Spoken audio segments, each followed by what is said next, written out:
ನಾನೆಲ್ಲ ದೇವ್ರಿಗೆ ಬಿಟ್ಬಿಟ್ಟಿದ್ದೀನಿ. No dream boy, absolutely no. ನಾನು ಐ ಥಿಂಕ್ ನಾವ್ ಹೇಳ್ತೀವಲ್ಲ, ನಮ್ದೇ ಏನೋ ಪ್ಲಾನ್ ಇರುತ್ತೆ, ಭಗವಂತಂದ ಏನೋ ಪ್ಲಾನ್ ಇರುತ್ತೆ ಅಂತ.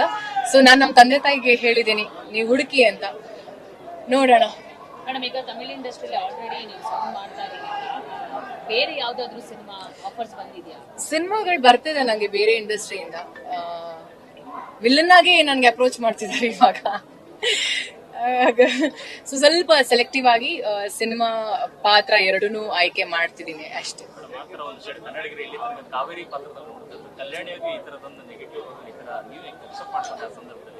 ನನಗೆ ತುಂಬಾ ಆಸೆ ಇತ್ತು ರಜನಿ ಸರ್ ಜೊತೆ ಸಿನಿಮಾ ಮಾಡಿದ್ರೆ ಯಾವತ್ತಾದ್ರೂ ನನ್ಗೆ ವಿಲನ್ ಆಗಿ ಮಾಡ್ಬೇಕು ಅನ್ನೋ ಆಸೆ ಇತ್ತು. ನನಗೆ ತುಂಬಾ ಇಷ್ಟ ಆಗಿರೋ ಸಿನಿಮಾ ಬಂದು ಪಡೆಯಪ್ಪ, ನೀಲಾಂಬರಿ ಅನ್ನೋ ಪಾತ್ರ. ಸೊ ಮಾಡಿದ್ರೆ ಈ ತರ ಸಿನಿಮಾ ಮಾಡ್ಬೇಕು, ಇಲ್ಲ ಈ ಪಾತ್ರ ಮಾಡ್ಬೇಕು ಅಂತ ಇತ್ತು. ಸೊ ನಾ ಹೇಳಿಲ್ಲ, ಇವಾಗ ಅದೇ ಜಸ್ಟ್ ಹೇಳಿದೆ, ನಾನೇನೋ ಅನ್ಕೊಳ್ತೀನಿ, ಭಗವಂತ ಏನೋ ಪ್ಲಸ್ ಮಾಡ್ತಾನೆ ಅಂತ. So he granted my wish. And ಪ್ರತಿಯೊಬ್ರು ಕೂಡ, ನನ್ನ ಎಲ್ಲಾ ಮಾಧ್ಯಮದ ಫ್ರೆಂಡ್ಸ್ ಎಲ್ಲರೂ ನನಗ್ ಬಂದಿರೋ ರೆಸ್ಪಾನ್ಸ್ ಪ್ರಕಾರ ನಾವೇನೋ ಅನ್ಕೊಂಡ್ವಿ, ಯಾಕೆ ನಮ್ಮನ್ನ ಡಿಸಪಾಯಿಂಟ್ ಮಾಡಿದ್ದಾರೆ ಅಂತ ಅನ್ಕೊಂಡ್ವಿ, ಸಿನಿಮಾ ನೋಡಿದ್ಮೇಲೆ ಇಲ್ಲ ವಿ ಆರ್ ಸೋ ಪ್ರೌಡ್ ಅಂತ ಹೇಳಿದ್ರು.